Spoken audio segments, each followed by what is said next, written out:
হুবহু সিঙ্গাপুরে রূপান্তরের স্বপ্ন দেখানো নয়, বরং ধৈর্য, চেষ্টা এবং সম্মিলিত প্রচেষ্টার মাধ্যমেই একটি শক্তিশালী এবং টেকসই বাংলাদেশ গড়ে তোলাই বর্তমান সরকারের লক্ষ্য বলে জানিয়েছেন অর্থ উপদেষ্টা ডক্টর সালেউদ্দিন আহমেদ।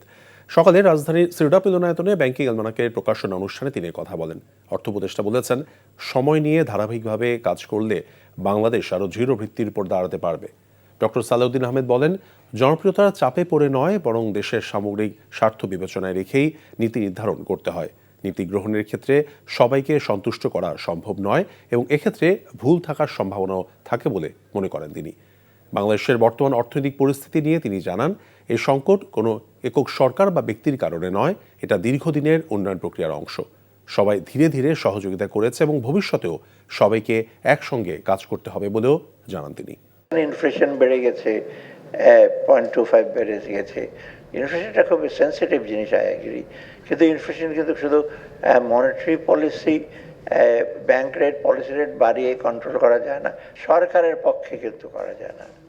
আপনি কোনো দেশে কিন্তু যেন মার্কেট স্মুথ হয়, মনিটরিংটা স্মুথ হয়, সবার সহযোগিতা থাকলে হয়। শুধু কত দুইটা ফিসক্যাল পলিসি, মনিটারি পলিসি আর ভোক্তা অধিকার সংরক্ষণ বা ক্যাব কনজিউমার মানলে ওরা পারবে না। আমরা চেষ্টা করেছি, মোটামুটি সহনীয় আসছে আর কি।